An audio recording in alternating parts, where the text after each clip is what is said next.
Guys, welcome to game शास्त्रा।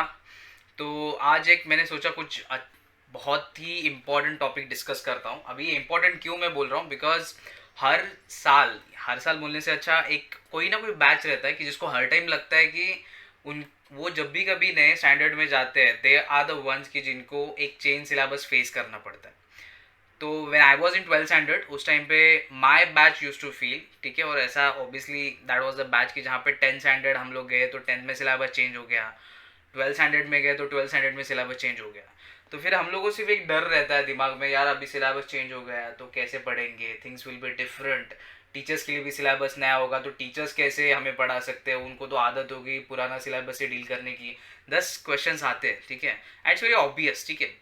आएगा वो क्वेश्चन दिमाग में आएगा कि यार अभी कैसा होगा, ठीक है, आगे का क्या है, ठीक है। तो जो हमें मिलेगा नॉलेज वो कैसा होगा, ये कंसेप्ट पहली बार ही इंट्रोड्यूस हुआ है क्या, 10 क्वेश्चन आते दिमाग में। But I will tell you one simple thing, अब तक जो मैंने देखा है, जब से मैं टीचर बना हूँ तब से मैंने सिलेबस जो भी चेंज होते हुए देखा है, सिलेबस एकदम ड्रास्टिकली चेंज नहीं होता, ठीक है। एकदम कि जैसे यहाँ पे 0 था पिछले साल और आज जाके कुछ तो एकदम 100 पे लेके डाल दिया, वैसा drastic change in syllabus will never happen, ठीक है। उनको भी पता है यार, बच्चों को इतना अगर ड्रास्टिक झटका देंगे तो वो बच्चों को तो झटका मिलेगा ही, टीचर्स को भी झटका मिलेगा। अभी पढ़ाना कैसा है, नए कंसेप्ट आएंगे, सब चीज़ें नहीं होगी तो सब नया नहीं होता। either there is the addition of a new chapter or there is a deletion of a there is a deletion of a old chapter, ठीक है। कुछ चैप्टर निकाल देते हैं कि if it is not important, अगर कुछ नया उनको ऐड करना हो तो वो ऐड करते हैं। एंड समटाइम्स आई फील कि अभी आपको एक चीज़ बताऊंगा मैं यहाँ पे एक्सप्लेन करते टाइम, कुछ कुछ चैप्टर्स जो होते हैं वो प्रीवियस सिलेबस में होते हैं, बाद में नए सिलेबस में गायब हो जाते हैं। So I there was one chapter की जहाँ पे जब मैं था 12th स्टैंडर्ड में, if I remember it correctly, ionic equilibria was a chapter की जो मैं जब 12th में था तब था इन 2008, ठीक है। बाद में वो बीच में सिलेबस जब चेंज हुआ तो उसको निकाल दिया and again they have introduced it. तो ऐसे कुछ चैप्टर्स रहते हैं, like that time I was also used to feel that the same thing. मैं भी स्टूडेंट्स को बोलता था कि यार आयनिक इक्विलिब्रिया क्यों निकाला, because it is there in your competitive examination, और 12th स्टैंडर्ड से पूरा वो हट गया था। So somewhere it is needed, ठीक है। तो obviously they try to make sure कि सिलेबस कुछ अच्छा बने, बच्चों को कुछ अच्छा मिले, नया मिले, and obviously they should that should help the students in their competitive exams as well. तो एकदम ऐसा मत सोचो कि आप एकदम बदनसीब बैच हो कि जिसका सिलेबस चेंज हो गया, अभी क्या करूँ। Maharashtra state board has recently change the syllabus, जहाँ पे उन्होंने बुक्स भी ऑनलाइन रखे हुए हैं टू डाउनलोड। तो वो बुक्स भी आप डाउनलोड कर सकते हो, उसका चाहिए तो मैं लिंक दे दूंगा डिस्क्रिप्शन बॉक्स में, you can go to that site and download the books. 11th standard का भी सिलेबस चेंज हो गया, तो डरना मत, ठीक है, कि यार मैं अभी क्या करेगा भगवान मुझे बचा ले, वैसा कुछ नहीं है, ठीक है। It's 80% syllabus is same, I can guarantee you that, ठीक है। चैप्टर सेम है, और अगर चैप्टर टू चैप्टर भी कंपैरिजन करना है तो हर चैप्टर जब हम लोग पढ़ेंगे उस टाइम पे कंपैरिजन करेंगे, लेकिन at least for time being I can give you assurity कि 80% syllabus is going to be the same, 20% here and there will be change, ठीक है। तो पहले देखते हैं कि old syllabus versus new syllabus क्या क्या चेंज हुआ है, ओके। तो number of chapters to tell you, old syllabus जो था उसमें भी 16 चैप्टर्स थे, नए सिलेबस में भी 16 चैप्टर्स हैं। तो number of chapters still remain the same, okay. One thing what I have observed is कि ओल्ड सिलेबस में पार्ट 1 एंड पार्ट 2 का बुक अलग अलग था, ठीक है। सो 1 to 7 वाज अ पार्ट 1 का चैप्टर था, ठीक है, ओल्ड सिलेबस में। एंड 7 के आगे तो 8 to 16 was a second part, chemistry part 2 था। न्यू सिलेबस में एंड बुक्स वर डिफरेंट, ठीक है। न्यू सिलेबस में the book is one and the same, ठीक है, एक ही बुक है, एक ही बुक में 1 to 16 चैप्टर्स है, at least the book what they have provided in the PDF format. और जितना मुझे लगता है अगर पीडीएफ में वैसा है तो हार्ड कॉपी में भी वैसा ही आने वाला है, कुछ अलग नहीं आने वाला। तो क्या क्या चीज़ें हैं जो बदली नहीं है, तो यहाँ पे मैंने सीरियल नंबर, अभी यहाँ पे सीरियल नंबर के ऊपर फोकस मत करना। यहाँ पे देखो ओल्ड टॉपिक सॉलिड स्टेट था ओल्ड में, ठीक है। नए में भी solid state is there as it is, तो सॉलिड स्टेट तो अपना कहीं गया नहीं, it is there, okay. Old versus new. Solutions and qualitative properties, मैंने बोला कुछ चीज़ें चेंज होती है तो थोड़ा सा अलग लगने के लिए चैप्टर के नाम कभी कभी बदल जाते हैं। This I have observe, chapter के नाम बहुत बार चेंज होते हैं, ओके। मतलब जब भी सिलेबस चेंज होता है उस टाइम पे मेजोरिटी, मतलब एक 50% चैप्टर्स के नाम यहाँ वहाँ कहीं ना कहीं होते हैं, 30-40% तो आराम से होते हैं। सो सेकंड चैप्टर था अपना solution and qualitative properties in old syllabus, in new syllabus it is just called solutions, ठीक है।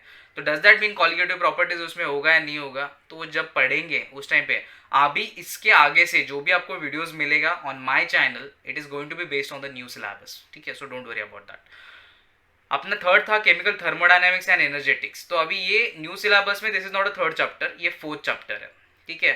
सो उसका नाम बन गया केमिकल थर्मोडायनेमिक्स। तो एंड एनर्जेटिक्स हट गया, चैप्टर का नाम बदला है। कंसेप्ट बदला है या नहीं, कंसेप्ट बदलने वाला नहीं है। Chemistry is going to still remain the same, thermodynamics is going to remain the same. अगर यहाँ से एनर्जेटिक्स हटा है तो एनर्जेटिक्स वाला पार्ट निकाला है नहीं, वो सिर्फ देखना पड़ेगा, ठीक है। यहाँ से अगर कॉलिगेटिव प्रॉपर्टीज हटा है तो does that mean colligative properties वाला पार्ट हटा है। अगर कॉलिगेटिव प्रॉपर्टीज निकाल दिया सॉल्यूशंस में से तो पढ़ने के लिए वैसे भी कुछ बचेगा नहीं। सो डोंट वरी, मुझे आई कैन गिव यू गारंटी ये पार्ट वैसे के वैसा ही है, जस्ट चैप्टर्स के नाम बदल रहे हैं यहाँ पे, ठीक है। सो केमिकल थर्मोडायनेमिक्स एंड एनर्जेटिक्स में से उसको नाम केमिकल थर्मोडायनेमिक्स दे दिया। इलेक्ट्रोकेमिस्ट्री ऑलरेडी इतना छोटा नाम है, उसको क्या करेंगे। So electrochemistry is there as it is. Serial number change है यहाँ पे, दिस थर्मोडायनेमिक्स पहले थर्ड चैप्टर था, अभी फोर्थ चैप्टर है, ठीक है। Electrochemistry was a fourth chapter, now it is a fifth chapter. Chemical kinetics is still there, पहले फिफ्थ चैप्टर था, अभी सिक्स्थ चैप्टर है। अ वेरी इंपॉर्टेंट थिंग, ये बकवास chapter, trust me, general process and principles and process of isolation of elements, बच्चों को पढ़ने के लिए भी ये बहुत बोर होता था। And trust me, I can bet on this, कितने लोग एग्री करेंगे मुझे पता नहीं, बट टीचर्स को भी पढ़ाने के लिए आई डोंट थिंक सो कि ये चैप्टर पढ़ने में ज़्यादा मज़ा भी आता होगा। बिकॉज बहुत सारे इसमें मेटलर्जिकल ऑपरेशंस थे कि जो आप लॉजिकली सब चीज़ें एक्सप्लेन नहीं कर सकते, वहाँ पे आपको डायग्राम्स है, आपको प्रोसेसेस एक्सप्लेन करना है। So that becomes a pretty bit of difficult job, ठीक है। तो ज़्यादातर थेरी है उसमें, तो पता नहीं बच्चों को भी कितना समझ में आता होगा। एंड टीचर्स ने भी, आई डोंट थिंक सो कि this chapter have enjoyed teachers, क्योंकि ये चैप्टर मैंने बहुत बार देखा है कि इसलिए टीचर्स लास्ट में ही लेते थे। तो यहाँ पे आई कैन कंसिडर नॉट कि इसका रिप्लेसमेंट, बट ये हटा के यहाँ पे एक आयनिक इक्विलिब्रियम आ गया, ठीक है। रिप्लेसमेंट मतलब इसका कंसेप्ट ये रिप्लेस नहीं कर सकता, it's all together different concept, ठीक है। General principles and process of isolation of element, this is another concept. Ionic equilibrium is totally works on another concept. So दोनों अलग अलग है।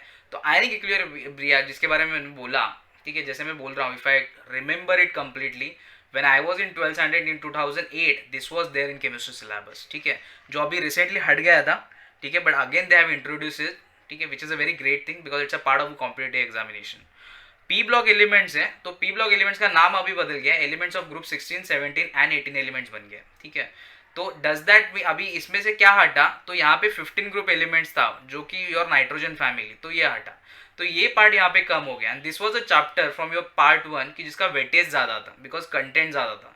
Now if you just compare with respect to the number of pages, यहाँ पे content इसका बहुत कम कर दिया है, ओके। Even the formatting of book has been change, तो उसकी वजह से भी पेज नंबर कम हो सकता है, but slightly I can understand कि 15 ग्रुप निकाल दिया तो 15 ग्रुप केमिस्ट्री, तो इसके वजह से कंटेंट थोड़ा सा कम हो ही गया as compare to the P block element जो प्रीवियसली था, which is a good thing because ये चैप्टर में भी it's a much of a theory stuff, ठीक है। थेरी, स्ट्रक्चर्स, केमिस्ट्री, उसके रिएक्शंस, ठीक है, कि जिसका मैकेनिज्म्स मेजॉरिटी रिएक्शंस का होता नहीं इनऑर्गेनिक केमिस्ट्री में, तो वो थोड़ा सा डिफिकल्ट बन जाता था बच्चों को याद रखने के लिए, तो थोड़ा सा वो पार्ट भी हल्का कर दे, that's a good thing.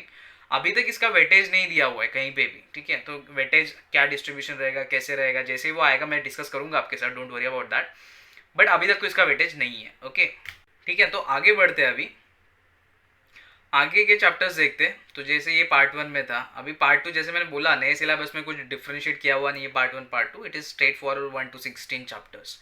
So if you talk about this new old versus new syllabus, आगे के चैप्टर्स, तो ओल्ड टॉपिक्स में D and A block elements करके था कुछ, ठीक है, अभी उसका नाम बदल गया, it is called transition and inner transition elements, one and the same stuff, ठीक है। डी ब्लॉक एलिमेंट्स को ये अलग एक दूसरा नाम है ट्रांजिशन एलिमेंट्स, ठीक है। ए ब्लॉक का एलिमेंट्स का ये अलग दूसरा नाम है इनर ट्रांजिशन एलिमेंट्स। तो चैप्टर का नाम बदला है, आपको लगेगा अभी ये डी ब्लॉक की जगह ए ब्लॉक की जगह पे ट्रांजिशन इनर ट्रांजिशन क्या आ गया, so it's one and the same stuff, कुछ नहीं बदला वहाँ पे। Coordination compound name is still same, obviously content is going to be the same. Halogen derivatives of alkanes and arenes, बहुत बड़ा नाम था, इसको कट शॉर्ट मार के हैलोजन डेरिवेटिव्स कर दिया, ठीक है, नाम बदल गया। Chemistry is going to remain the same, है केमिस्ट्री नहीं बदलने वाला, सिलेबस बदल रहा है, chemistry is going to be the same. Alcohol, phenols and ethers, not a single change. Aldehyd ketones and carboxylic acids, not a single change. नाम भी same है, कंटेंट भी more or less 99%, 95% going to be the same. Compounds containing nitrogen, इसका नाम amines बन गया, and इसके वजह से it's very obvious, compounds containing nitrogen में इन एग्जिस्टिंग सिलेबस, ओल्ड वाला सिलेबस आई कैन से, उसमें नाइट्रो कंपाउंड्स थे, तो अभी नए सिलेबस में नाइट्रो कंपाउंड्स नहीं है, ठीक है, मैंने देखा हुआ ये पूरा, ठीक है। सो नाइट्रो कंपाउंड्स वहाँ पे नहीं है, पूरा एक्सक्लूड कर दिया। And trust me, initially when I was in 12th standard, उस टाइम पे nitro compounds was not a separate part. ये चैप्टर का नाम अमाइंस ही था, वापस उसको अमाइंस बना दिया. तो बीच में ये चेंज हो गया था, कंपाउंड्स कंटेंट नाइट्रोजन बन गया, अभी वापस उसको अमाइंस बना दिया और नाइट्रो कंपाउंड्स हटा दिया, nitrogen based compounds. Biomolecules is obviously still the same. ठीक है. पॉलीमर्स जो नाम था, अभी इंट्रोडक्शन टू पॉलीमर केमिस्ट्री बन गया. Content is going to be the same, trust me. ठीक है. जब ये नए नए चैप्टर्स लेने वाला हूँ ना मैं वीडियोस बनाने के लिए, तब मैं आपको 100% बताने वाला हूँ what is completely different from the previous one. तो इसलिए डोंट वरी कि सर चेंज होगा, तो कुछ नहीं होगा. I can bet on this कि टॉपिक का content wise 90% it is going to be the same. Chemistry ने एवरीडे लाइफ जो चैप्टर था, अभी वो हटके वहाँ पे green chemistry and nano chemistry आ गया. ठीक है. तो यहाँ पे बहुत सारे अदर चीज़ें भी थी, एंटीबॉडीज़ का interaction, how the drugs interact. तो वहाँ पे कोर उन्होंने फोकस किया अभी green chemistry and nano chemistry के ऊपर, because this are the two branches of chemistry कि जो presently they are booming like anything. ठीक है. इनका स्कोप बढ़ रहा है, the market wants to know more about it. Nano chemistry, nano drug delivery, तो इसमें बहुत एडवांसमेंट चल रहा है. तो may be that can be the reason they want to give you glimpse of the present scenario in the market. ठीक है. सो इसीलिए वो इंट्रोड्यूस किया है. सो जैसे मैंने बोला, in all if will see, आपको डरने जैसा कुछ बात नहीं है यहाँ पे कि कुछ तोफ बदला नहीं है, फ्रॉम 0 to 100 कुछ बदला नहीं है. ठीक है. तो there is a change, but it's a 10% change. ठीक है. Slightly here and there, otherwise the things are going to be the same. Does that mean अभी तक जो कंसेप्ट आपने कहीं पे मेरे वीडियोस में भी केमिकल काइनेटिक्स का सीरीज चल रहा है, तो वो देखे या ना देखे, यार कंसेप्ट तो सेम है. वही बोल रहा हूँ, फर्स्ट ऑर्डर रिएक्शन ही रहने वाला है. उसमें कुछ अलग डेरिवेशन नहीं बदलने वाला. Maybe they will introduce one step यहाँ वहाँ, ताकि आपको इजीली समझे. That's a one thing that they can do, but derivation is still going to remain the same. The logic is still going to remain the same. What is the rate law is still going to remain the same. तो वो सब मत सोचो कि यार अभी तक जो पढ़ा हो, तो वो सब है, दिमाग में रखो, वो काम आने वाला है. ऑब्वियसली इसके बाद जो आएगा सब वीडियोस नए सिलेबस के ऊपर रहेगा, so you need not to worry about it. There are some highlights of this syllabus. तो हाईलाइट्स इन द सेंस कि कुछ बहुत ही बेहतरीन चीज़ें मैंने देखी है. पहले ये सेशंस रहते थे बट कम रहते थे. ठीक है. कि maybe do you know वगैरह ऐसे क्वेश्चंस रहते थे. That is the intext question they used to put. So अभी बहुत सारे अलग अलग चीज़ें डाले. कैन यू रिकॉल करके आया है, एक रिमेंबर करके आ गया है. तो कहीं कहीं पे इन्फॉर्मेशन है, कहीं कहीं पे क्वेश्चन है जो आप देख सकते हो, जिसको आप सर्च कर सकते हो. एंड ट्रस्ट मी गाइज कि आई बिलीव, ठीक है, कि सिर्फ है ना, पढ़ाई ऐसे मत करो कि मुझे सिर्फ वो मार्क्स निकालना और मेरे को काम खत्म करना है.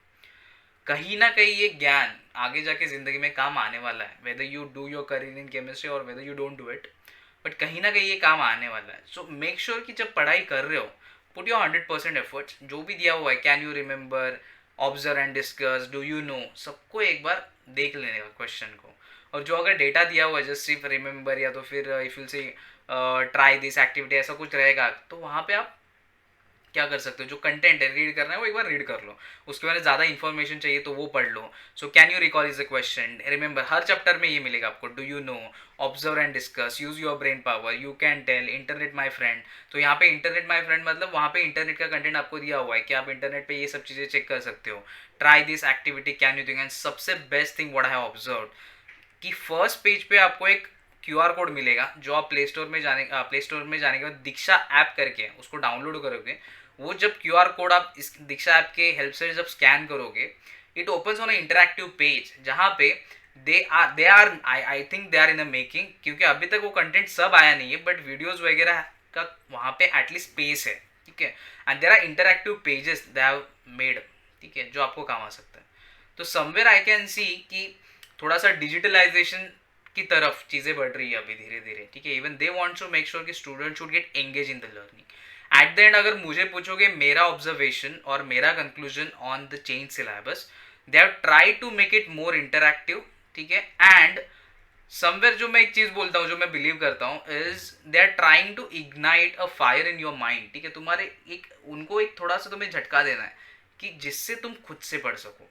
झटका मतलब कौन सा, बुरा वाला नहीं. They want to give you कि आपका इंक्लिनेशन पढ़ाई की तरफ जाए. आप खुद सोचो कि यार मेरे को ये में क्या है, ये मुझे खुद से लर्न करने की एक्साइटमेंट आए. तो somewhere they are trying to make it more interactive. Somewhere they want to make sure कि students enjoy the process of learning. तो कहीं पे ये लिया हुआ स्टेप्स है, which is a good thing actually, which is the positive side of your syllabus change. सिर्फ एक चीज़ मुझे जो नहीं जमी है, थोड़ा सा, मे बी इवन स्टूडेंट्स को फ़र्क नहीं पड़ता उससे ज़्यादा, prominent scientist is the one thing which they have completely excluded. ये मेरे टाइम पे नहीं था, बट जब न्यू सिलेबस आया था तब इसमें ये इंट्रोड्यूस किया था. And somewhere people like me feel कि समवेयर एक साइंटिस्ट ने क्या काम किया. I am not asking you कि उसका बर्थ डेट क्या है, उसका बर्थ डेथ ईयर कौन सा है, वो साइंटिस्ट का याद रखो, वो कोई एक्सपेक्ट नहीं कर रहा है आपसे. We are not talking about history of the chemistry. What we trying to understand here is कि प्रोमिनेंट साइंटिस्ट में जो भी साइंटिस्ट रहते हैं, हमें सिर्फ एक चीज़ पता है. जैसे if you talk about Friedel Crafts alkylation reaction, तो उनका वो पता है हमें कि उन्होंने वो रिएक्शन दिया.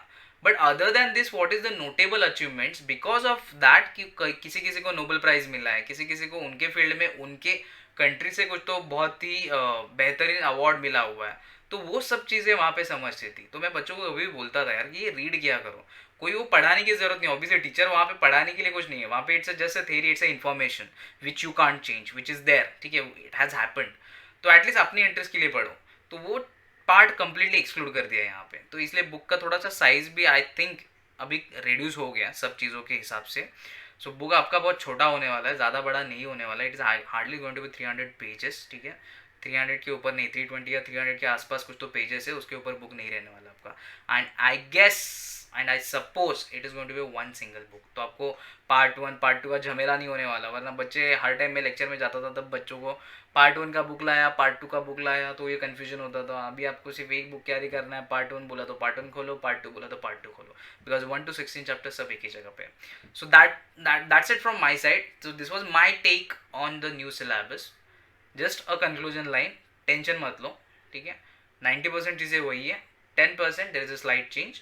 जो भी चेंज रहेगा हर चैप्टर के शुरुआत में मैं आपको बताया करूँगा कि इसमें ये चीज़ है जो पहले सिलेबस में नहीं थी, और ये चीज़ है जो पहले सिलेबस में थी लेकिन अभी निकाल दी बिकॉज ऑफ सम रीजंस. ठीक है, तो वो सब चीज़ें हम लोग वन बाय वन डिस्कस करेंगे. तो I can give you assurity कि इसके आगे से आने वाले हर एक video from our channel is going to be based on the new syllabus for Maharashtra state students. ठीक है, तो इसीलिए stay tune with our channel. आपके फ्रेंड्स के साथ शेयर करना. और अगर कोई आपका फ्रेंड डर रहा है यार नया सिलेबस आ गया क्या होगा क्या नहीं, हाँ I do mention one thing.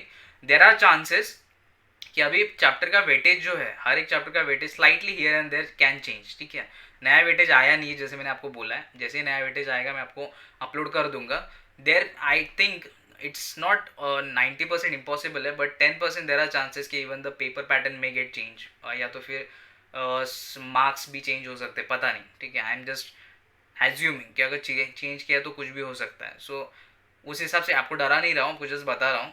और फ़र्क नहीं पड़ता कि चेंज होता है नहीं चेंज होता. Eight the end of the day तुम्हें कितना नॉलेज है, तुमने कितना पढ़ाई किया है, दैट व्हाट मैटर्स. ठीक है, तो एकदम ऐसा नहीं होने वाला उसमें भी. I guess the syllabus the paper pattern won't change much. ठीक है, इवन द मार्क्स 100 मार्क्स में उसको ही कंप्रेस करने की ये करेंगे. चैप्टर्स अगर बढ़ते तो चांसेस ज़्यादा था, बट चैप्टर्स बढ़े नहीं है, चैप्टर्स उतने हैं. तो कुछ निकला है, कुछ नया आया है, उसका वेटेज कहीं पे यहाँ वहाँ सिर्फ होगा. ठीक है, तो पी ब्लॉक एलिमेंट्स का आई डोंट थिंक सो कि वेटेज उतना रहेगा, बिकॉज नाइट्रो जितना पहले था I guess it was 7 to 8 marks का वेटेज था उसमें. तो अभी या उससे ज़्यादा था I guess it was 10 to 11 ऐसा कुछ तो वेटेज था पी ब्लॉक एलिमेंट्स का.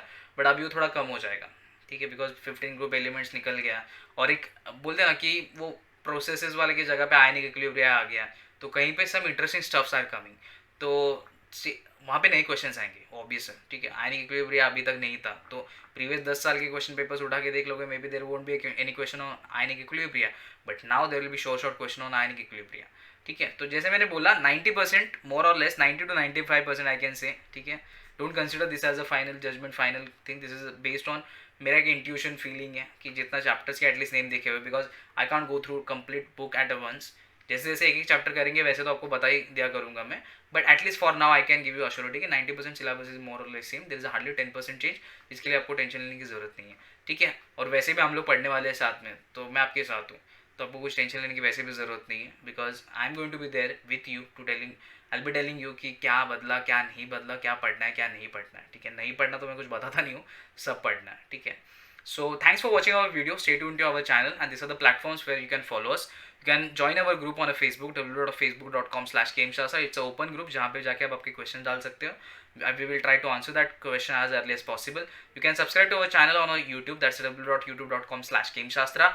We are also present on Instagram, so you can follow us on Instagram, www.instagram.com/gameshastra.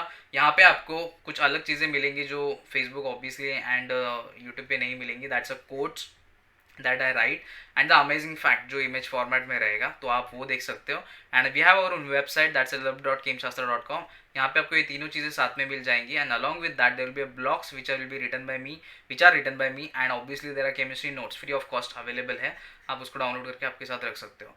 Thanks for watching, stay tuned to our channel. कल मैं आपको एक next video दूंगा। अभी मैंने 12th बनाना ज़्यादा प्रायोरिटी पे समझा, बिकॉज 12th का सिलेबस, 12th के बच्चे अभी प्रेजेंटली इन द प्रोसेस है, गेम चल रहा है उनका, पढ़ाई चल रहा है। 11th के बच्चे तो अभी नए आएंगे, ठीक है, जो जिनका हो गया 11th उनका तो काम खत्म हो गया, उनको तो 11th का अभी नया सिलेबस चेंज किया है, उसका टेंशन लेने की जरूरत नहीं है। सो 11th के बच्चे आने के लिए अभी तक टाइम है, but still I will be giving this the video on the syllabus of 11th standard as well. 11th standard का कितना केमिस्ट्री का सिलेबस चेंज हुआ है वो भी हम लोग डिस्कस एक बार कर लेंगे। So stay tune and subscribe.